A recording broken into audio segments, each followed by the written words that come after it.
Hello, ladies and gentlemen. It is me again, Insane Gorilla, and welcome back to my channel. Sorry if you hear a lot of banging upstairs. Somebody's doing something and it's gonna really be annoying.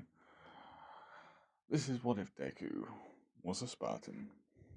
I'm gonna try and do my best to get it to be just as good as my original one. No promises that it would be, I just hope it will. So, without any further ado, let's go on with the video. Please like, please comment, and please subscribe. We all know how Spartans are made, yada yada yada.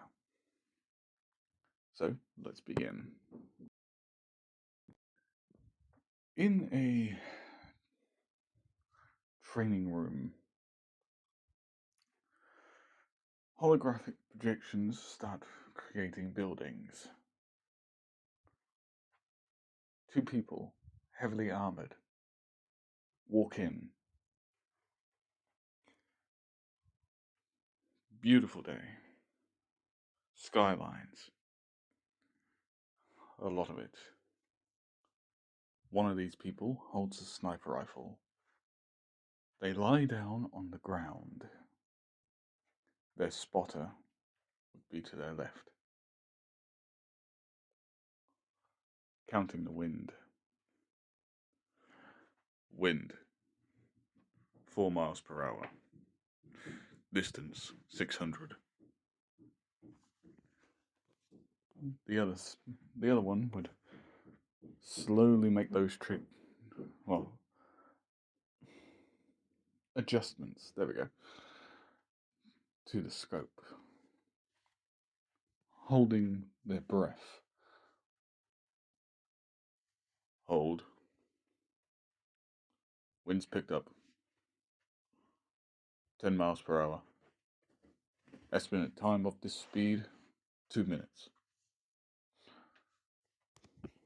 Distance, still 600 meters.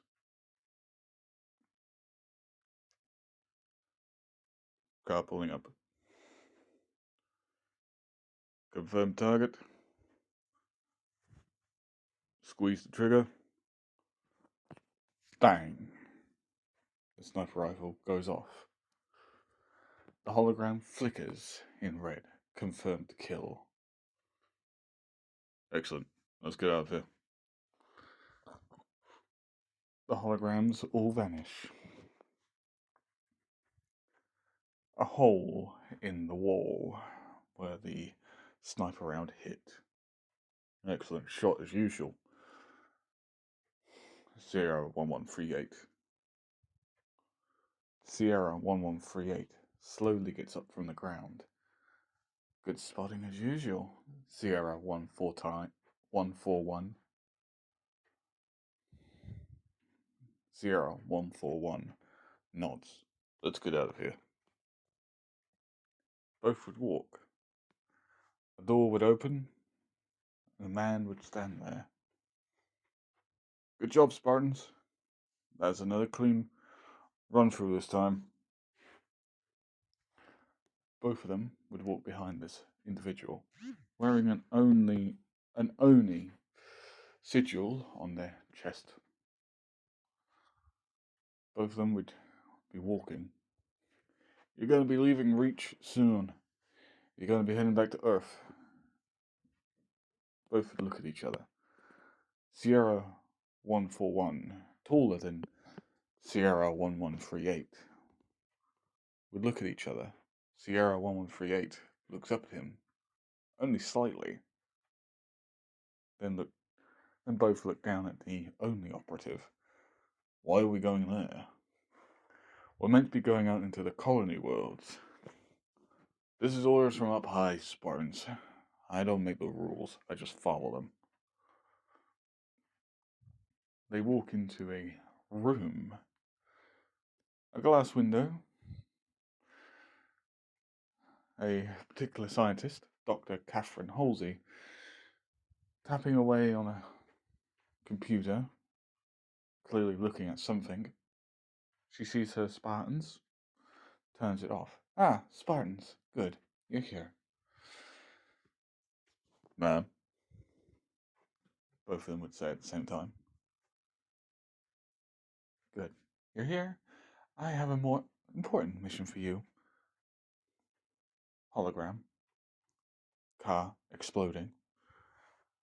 This was recently picked up a couple of days ago on Earth. Terrorist attack.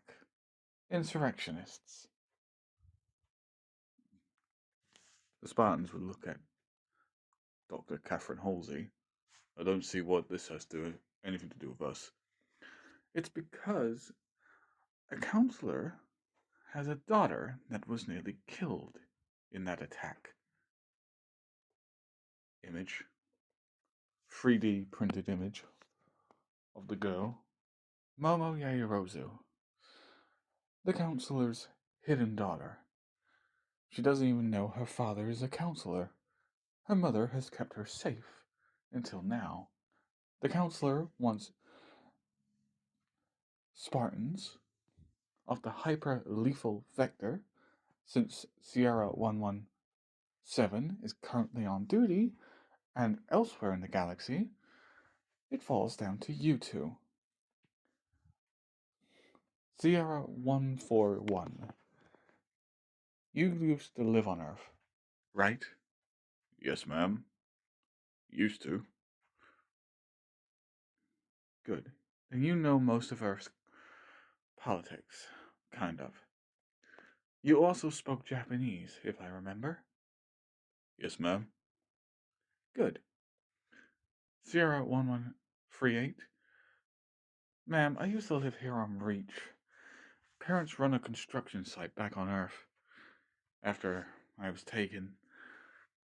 Why do you want me to go there?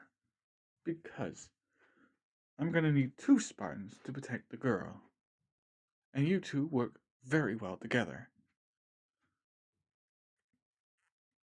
You're dismissed. You'll be going in 2 hours. We've already bought a house for you both. You may go. Both would walk away. A shadow moved. Then someone decloaked. A man in green armor, his visor covering his eyes along with his helmet. You know, I don't really agree with this. I am more than perfectly capable of keeping an eye on the girl. You're needed, John. You're needed more than you know.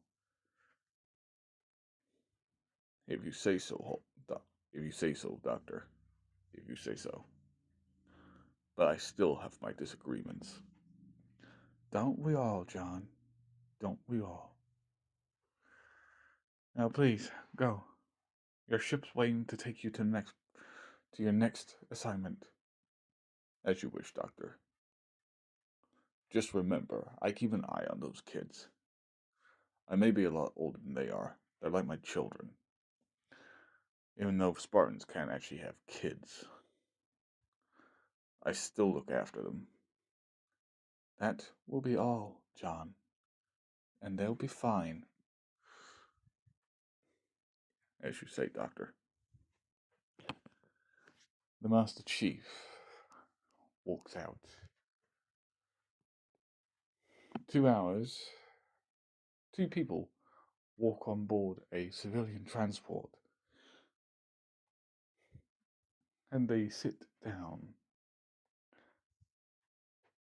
A boy with a green mohawk and a tattoo of a, well, viper would be sitting on a chair as it slightly groaned underneath his weight. Stop eating all the chiladas, a woman would say. His left eye would flick to her.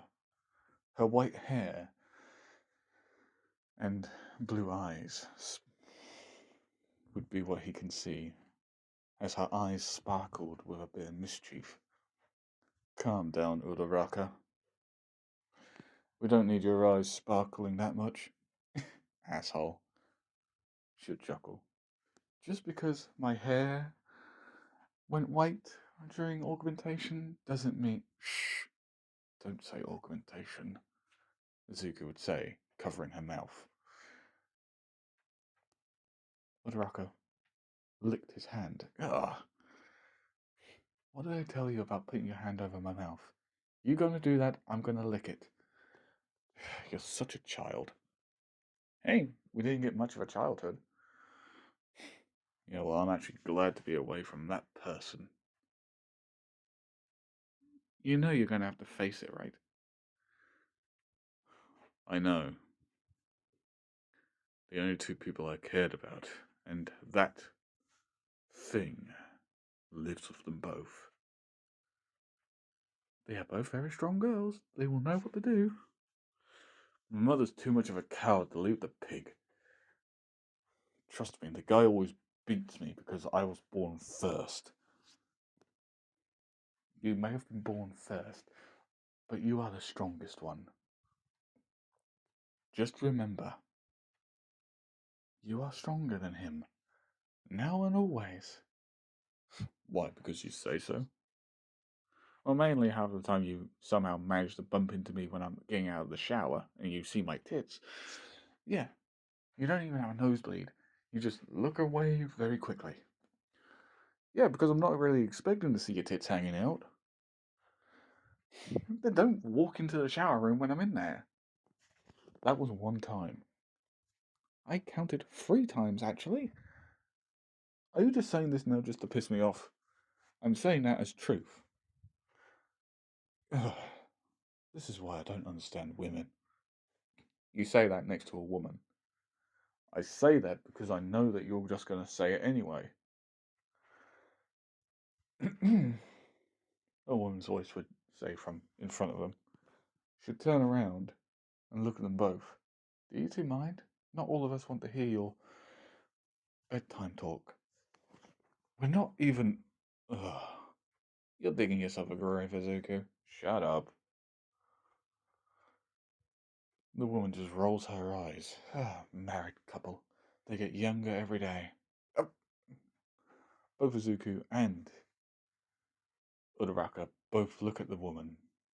Uraraka was actually flushed pink. That was taken so out of context, and Uraraka knew it. Izuku just wanted to shoot himself. As he grumbles, this is why I don't like taking civilian transportation. The shuttle takes off and docks with a large, well, ferry that would transport hundreds of, if not thousands of people. They enter slip space and fly to Earth. It would take around about 4 to 5 days to get there. And by that time, Izuku was constantly doing exercises, doing push-ups, pull-ups, squats. You name it, he was doing it to keep himself active. Uraraka, on the other hand, when she does do her own exercises, she starts manicuring her nails and her feet. You know you're a Spartan, right? Not a beauty model, Zuko would say, getting out of the shower, cracking his neck. Last time I checked, I'm also a woman. I also have my own priorities as well, you know. Such as, I don't know, trying to make my fingers look nice. I doubt we're truly going to be in combat for that long. Because come on, who's going to be talking against us? Especially when we're in armor, nobody can see our faces. Once we're in armor, we are nothing but Spartans. And besides, why do you even care? You're not the one having to paint her toenails. Or paint your own toenails, and your toenails are the most sensitive parts. Well, on me they are anyway. Yeah, mainly because you're using something cold. Are you going to put some trousers on? No offense, I do like the look, but I do want to see you wearing anything else but just your pair of pants. Like, come on, dude. says the one who'd freely walk around butt-ass naked. Hey, a woman's got to show her curves. Yes, and your curves are what exactly? Oh, you're an asshole. Don't tell you can't see these big puppies. Yeah, you can call them puppies all you want. They look like angry chihuahuas. She gives him the middle finger, and she goes back to painting her nails. After she was done, both went out to eat, and everybody was calling them the happy married couple. Did they even get the idea that we're actually just 19? We're 19, yes. Well, technically you're 19, I'm 18. Hard to believe it, you're 2 months older than me. Your birthday's coming up anyway. Soon enough you'll be 19. So why are you complaining? I'm not. Kind of ticked off, actually. Why are you ticked off? Oh, you know why. We're meant to be a happy couple. Fuck off. Oh, come on. We have to pull it off, remember? Just everybody thinking that we're already a married couple. Might as well just sell it. I'm not holding your hand. You're not two. It's what couples do, you idiot. And we're not a couple. What is it with you and not getting in relationships? Because we're Spartans? Do you really want us to start turning into black team? That's a triangle. That's a three-way triangle. That's a love triangle. Two men love the same girl, and one girl loves one of them back, and they personally do show that they do love each other, while the other one's jealous. I'm clearly showing that I'm interested. And you're just a brick wall that doesn't understand relationships. Yeah, you had a functioning family. Just remember that. Wow, going down that road now? Just drop it, Uraraka. Izuku turns around and walks to the, well, dining hall. When are you ever gonna let that cold exterior down? She starts walking after him, annoyed that she's putting in the effort, but he's just shooting her down. She knows he's deep down, she knows that he is extremely scared of letting anyone in, especially after his upbringing with the most brutal of punishments from that individual. But even she wants him to actually let down his walls so she could worm her way into his heart. So she could heat up that cold exterior and finally crack it open so something could make his heart actually start beating. She looks at him with those puppy eyes.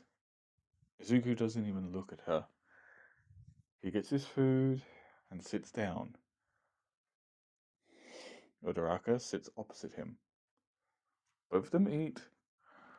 Izuku eats with military precision. The taste is decent. It's better than eating military rations. And Uraraka sighs in enjoyment. Because, well, eating decent food is better than eating MRIs. Because they taste horrible. And after 4 days, they finally arrive at Earth. Zuko rolls his neck one more time, then rolls his shoulders. Both of them had gotten out of the shower on 2 different occasions to get ready. All passengers, this is your captain speaking. We're going to be landing in Earth's atmosphere in a couple of minutes. Please be wary of the turbulence. As you can see on the left side, one of the countries is currently getting hit by a hurricane. Izuku looks out. America's getting hit again. Must be tornado season. I always wanted to go down to Earth during tornado season. Always wanted to go and see one. Why do you want to go and see a tornado? I don't know. See if I can punch it. You do realize that's a piece of nature, right? It ain't gonna be too happy if you punch it, or even if you try. Hell, I think it can even lift a tank if it needs to. Good job that we're two walking tanks then, isn't it? Take things a bit seriously there, Uraraka. Quit being a sourpuss. I'm joking. I'm not gonna punch a damn tornado. I know it's gonna lift me. Shuttles take them down. A man in a nondescript uniform sees them. Izuku, Uraraka. Both look at the man. That'll be us. I'm the neutral friend you got told to meet. Follow me. Taxi's ready. Both of them walk to the taxi.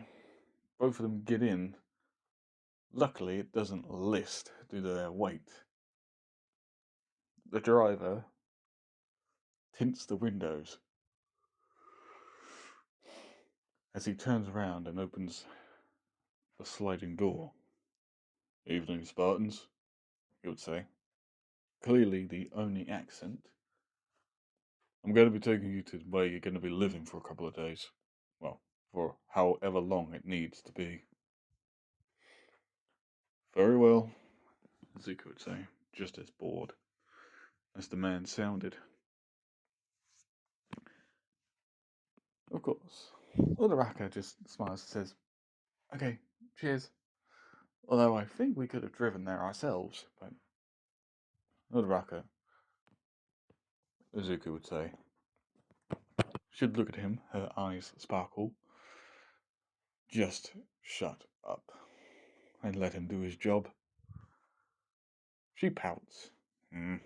Bully. Always ruining my fun. They get to the house. It's a 2-story house. Wow. Big.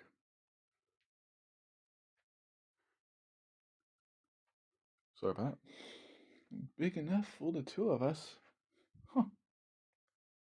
You know, having a few dogs, a child or two. This is actually really homey. Ugh. Both wouldn't step out of the taxi. Oh, come on, Mom. We need to leave him. He's so rude. Izumi, we can't. He'll track us down, and I don't particularly want to be suffering. Izuku winces, hearing the two people that he honestly didn't think he'd ever be hearing. Uraraka whispers, Izuku, don't look back. I know I'm not. Izuku will whisper back, both grabbing their, well, suitcases. The man drives off. Izumi and Inko walk past, although Izumi and Inko's eyes look at Izuku directly in the face. The facial features are still there. The 4 freckles on his cheeks. The green mohawk that is still looking like a bird's nest.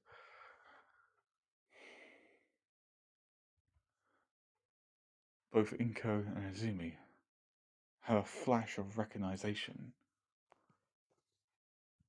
Izuku and Uraraka get into the house as casually as possible, they close and lock the door. Izuku walks upstairs pretty quick, puts himself on the master bed, and is breathing hard. Jesus Christ, I haven't even been here more than 2 minutes, and they're already around. Hey. Uraraka quickly gets in front of him, grabs his face and forces him to look at her. Breathe. You're hyperventilating. Izuku pulls her hands off his face as he takes in very large, very loud gulps of air. Breathes in and breathes out, slow and heavily. As he calms down and nods. Sorry. Fuck. 2 minutes. I haven't seen them for years, and in 2 minutes I'm a nervous wreck. Calm down. I didn't even know that they were coming.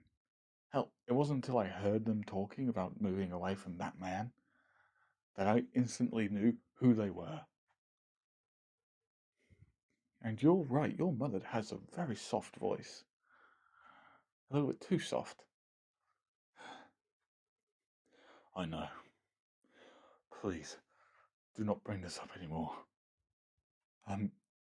I need to have a cold shower. No. Go out. Go shopping. Why? I don't know if you noticed, Dingle, but I checked the fridge and freezer. We have nothing in there for anything to eat. So you go and get something for us all to eat. I am going to personally make sure that Oni isn't actually watching us in every moment of call and movement.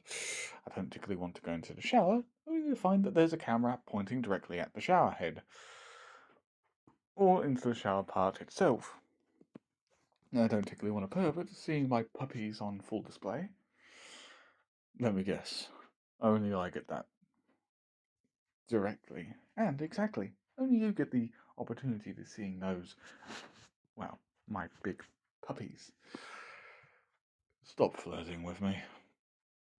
Oh, not gonna stop. Sorry. Fine, I'll go and get something. Izuku stands up and walks. You forgot your wallet. Ugh. He turns around, puts his hand in his suitcase, pulls out his wallet, puts it in his pocket, and walks, slightly slamming the door downstairs a little bit harder than he should have done. Idiot. Oh well. Time to start searching for those listening devices. She starts turning around and pulls out a device from somewhere and starts scanning for those listening devices that she knows is around. While she was doing that, Izuku was walking down the streets. He saw everything. The quirks, the people, and the quirked and quirkless. The policemen doing basic jobs. Heroes jumping around, doing their jobs. All Might on a television show, laughing and deflecting about his quirk. Once again, that man needs to retire. Izuku grumbled to himself. Civilian 1. Ah, damn it. Not again. Izuku would look over to the man.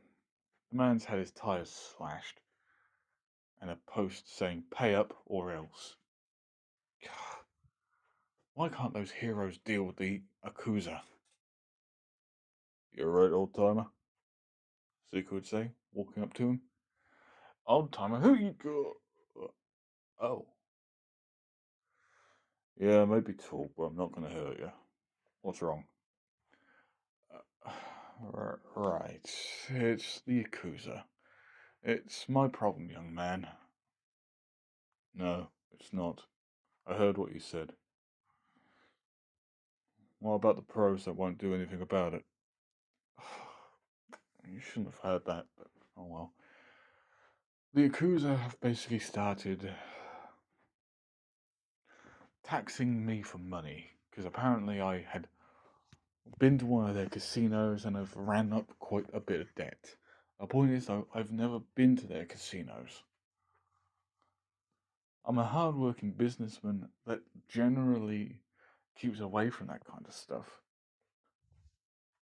Last time they sent a representative telling me to pay up, I told them that I've never gone to any of their casinos and I can prove it. They didn't care and said, doesn't matter. What you say, you've been there. Pay up or things start happening. I guess this is another one of their warnings. I still haven't paid them for the last 2 years. They're being very patient with me. And I keep on telling them that I did not go to any of their casinos. Where are they located? I'll go and have a word with them. Young man, as much as I appreciate it, you're going to get yourself killed. I'm military, so I know what I'm doing. Okay, that changes things then. But still, I don't want you getting killed. Just tell me where they are. I'll make sure they remember to leave you alone. Okay, they're in an old abandoned warehouse.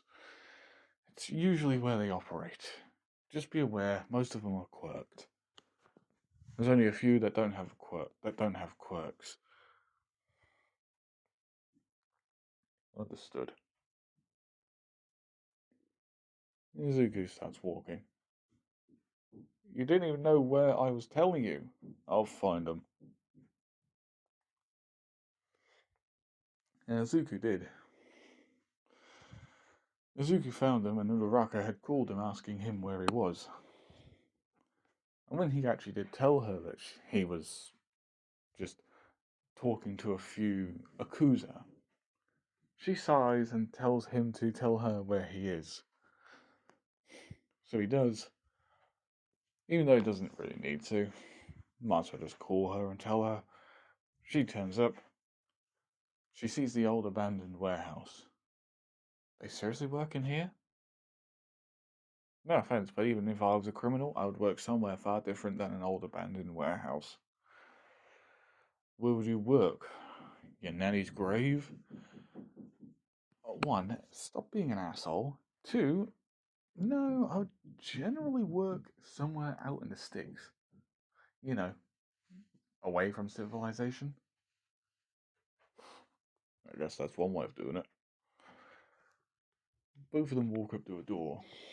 There were two guards, one snoring, and the other one having a cigarette in his mouth. Jesus Christ, man. Come on, wake up. The first goon would punch his friend. Ah, what the hell? Dickhead. You trying to knock me over? Stop sleeping on the job. The boss will skin us alive. Mr. Man would pull out the cigarette from his mouth and blows the smoke into his friend's face. Could you not blow that cigarette shit in my face? It's... Both of them fall over. A brick hitting them in the head hard enough to knock them out and not kill them. Nice shot. Thank you. Both of them walk up to the door. Izuku opens it and walks in. Somebody. Hood up. Izuku hits him in the face, then hits him in the gut, then the chest, then once more around the head, knocking him over and out into dreamland. Did you have to go that far? Yeah. Brutal, Izuku. Brutal. But effective.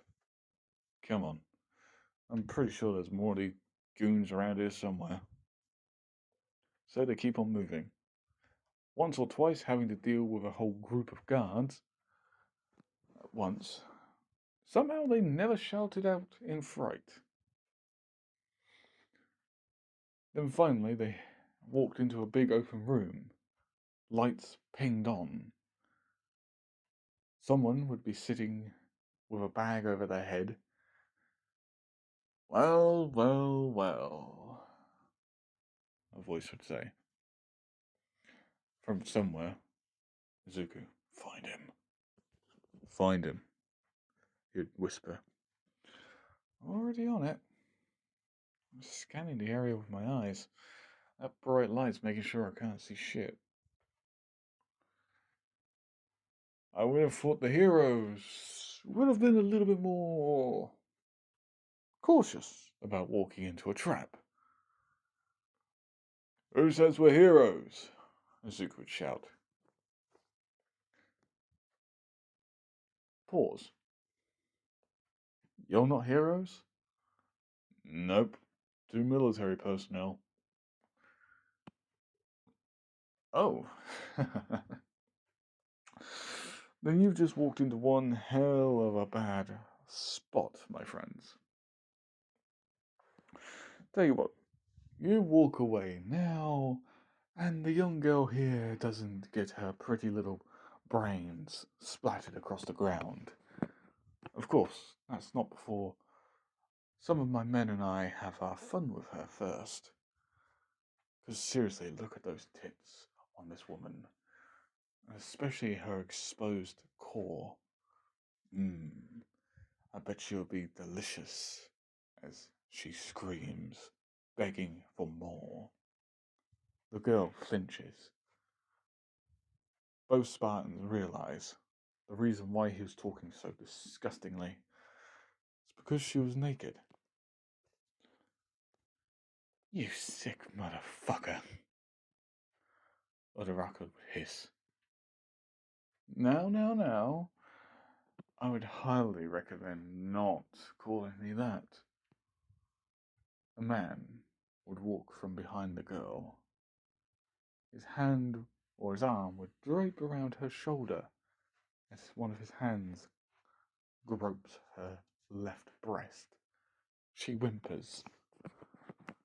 Clearly she's extremely scared.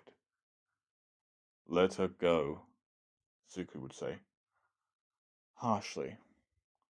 Behind his back, a brick big enough to crush someone's skull.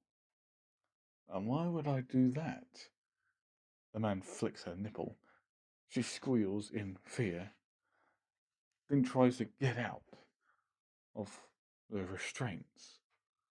The man slaps her. Shut up and quit moving. You're just gonna make all of my men want to put it in you harder. She whimpers and tries even harder to try and get out.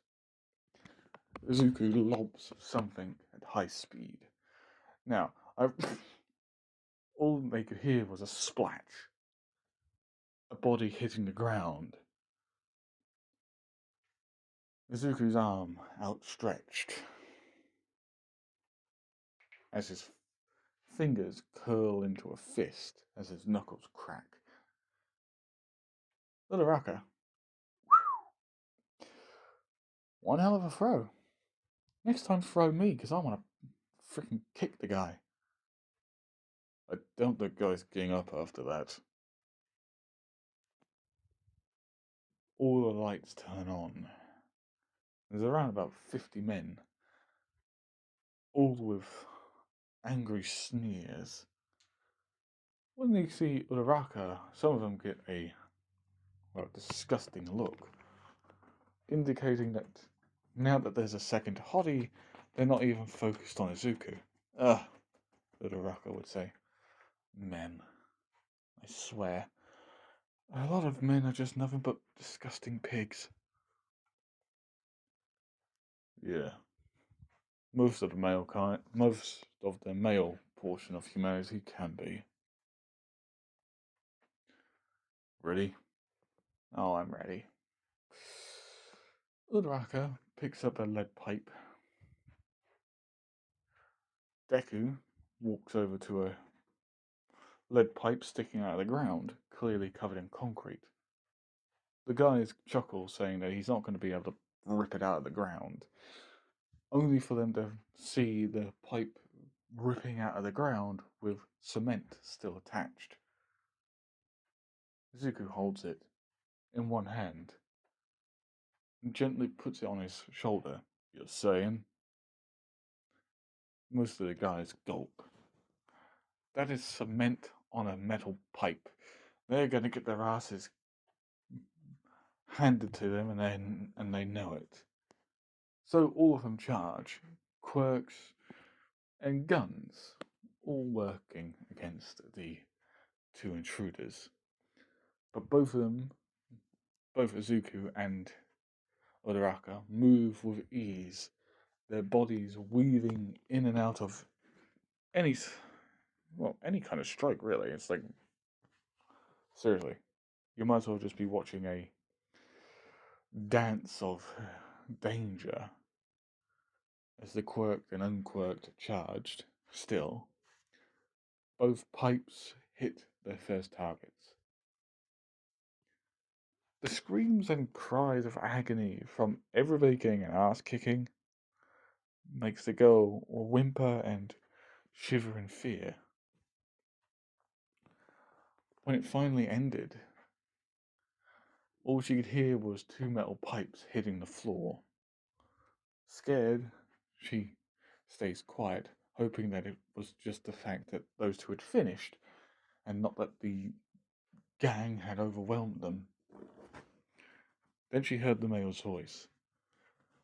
Odoraka, you do realize that having your breast exposed from one of their grabs does not help you in any manner of fact.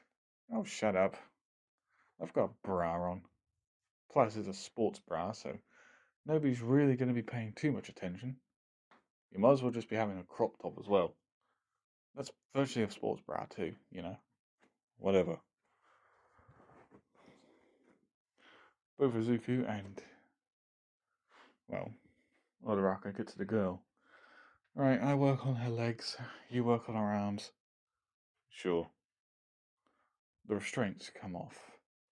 The girl covers her chest with both arms and pulls her legs up quickly to cover her entrance. I'm gonna take the bag off your head, okay? Okay. The girl would whimper. Izuku quickly rips it off. Her black hair falls down. Both Odoraka and Izuku look at each other. Both nod. This was the counselor's daughter, Momo Yaoyorozu. Miss Yaoyorozu? How? How is how is irrelevant? Just know that we're friends. You're safe. How can I trust you? Because we're not taking advantage of you, that's why. Izuku takes off his oversized t-shirt. It's big enough to be draping over even her most intimate areas. Put this on quickly. Cover yourself. Momo snatches it and gets it on. Shakingly, she even covers her knees with it. She sees his ripped muscles and the viper tattoo going down and wrapping around his stomach. She even sees the scars, showing that he's in a lot of fights. Who are you? She'd whisper. UNSC Special Forces. ODSDs. Oh, thank fuck. I didn't think I was that important. I'm glad to see Special Forces. Uraraka kneels down in front of Momo. It's okay, dear. We're here to help. We're actually off duty. Someone was being harassed by these people and they wanted payment. So we came here. And we found you. Don't worry, the police are coming. We'll be standing here. Both Izuku and Uraraka got some more clothes. And they found a towel. As they draped it over Momo, she covers herself even tighter. She shivers in fear. Zuko looks up at Uraraka, and Uraraka looks at him. She nods. Zuko does as well. Ma'am, do you know why they kidnapped you? No, just called me a pretty thing that would be good in the slave markets. As somebody's personal fuck toy. Zuko leans over to Uraraka. She's definitely being targeted. You think? Stop whispering about me. I'm right here. I know. We know you are. But we were whispering because we have suspicions and we didn't want to freak you out. I'm already freaked out. Ma'am, please calm down. The doors burst open. Police! Is all they could hear. Heroes burst through the door. Mount Lady rips off the, building's roof. All Might slams down in front of them all. His smile wide. But you can clearly tell he's having a real tough time not crunching anything in his fists. Who are the ones who called us here? Zuko raised his hand. That would be me. Both of them pull something out of their pockets and hold them up, showing Oni insignias, away from Momo so she doesn't know. Everybody lowers their weapons. All Might stands down. Mount Lady shrinks so she could walk in. She sees all of the individuals on the floor, either unconscious or bleeding badly. Wow, you do not fuck around when it comes to business like this. We're trained for it, ma'am. What my lug of a friend here means to say that we were tasked with removing the trash. They had this young woman here held hostage.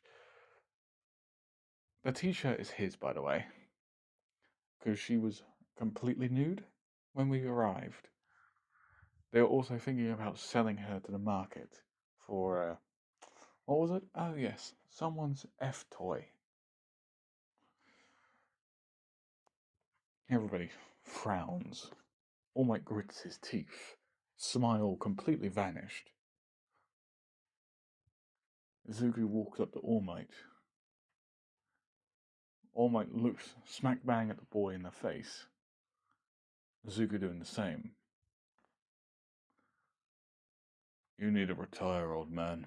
Even I could tell. I watched one of your broadcasts earlier. You're tired. That fire you used to have is long gone. Time to retire. And I mean that in the most respectful way possible. Izuku gently taps him on the shoulder. In respect, mainly. All Might chuckles, even if it was a bit forced. I am the symbol of peace. I will retire when the new generation has come out finally. Izuku just rolls his eyes. Yeah. People keep on saying that. Izuku then walks away with Uraraka. Both walking away. And straight outside. They see the police, ambulances, news reporters. Izuku and, Uraraka both walk past and underneath some tape. The news reporters already sticking their mics into their faces, asking questions about what happened in there, who are you, yada yada yada. Izuku just says, we are classified under Oni's jurisdiction. Back off now. All of the reporters back off. Oni's a big deal. Izuku and Araka, they all walked past. It was late, so they both stopped at the convenience store, grabbed something to eat. The man in charge was looking at the TV screen that he had in there, so if anybody wanted to watch what was on the news, they could. The man looks at him. You two made quite the impression. Both would see the TV. Izuku just rolled his eyes. That's nothing important. Just doing what was right. You doing what was right saved the girl from being sold into slavery. By all intents and purposes, I should really be bowing down to you guys. That girl doesn't deserve to be sold. True. Izuku puts like 2 sets of sandwiches, some crisps, sausage roll, pork pie, scotch egg, and several pounds of, well, whatever. He runs up quite the tally. The man whistles. What are you trying to feed, an army? Oh, this is just something for a workout regiment. What? The man would squawk, shocked that a man of his stature would eat so much just to get for a workout routine. When he sees Uraraka, she was a lot more simpler. Just a few sandwiches, a yogurt, and some ordinary drinks. Hers were a lot less in price than the other. She smiles and walks away. Izuku carries nothing but a massive, well, a backpack really, just having all the stuff inside it. Do you really need to buy that much? We need extra food. Yeah, but knowing you, you'd eat that in a minute. No, I wouldn't. He holds a sandwich in his hand as he takes a massive bite out of it and starts chewing. The next day, they get a call from none other than Principal Nezu. They walk up to UA. Zuko looks up and whistles. Big building. Yeah, big building. Bigger than Oni, that's for sure. Yeah, because they mainly work underground. They don't want to be noticeable. After a while, they, well, walk up to the gate. A man with, well, black hair, a scarf, and jet black clothing would be sleeping against the door. Sleeping bag, nowhere to be seen. Both knew that this was Aizawa, or Shoto Aizawa, aka hero name Eraserhead, an underground hero.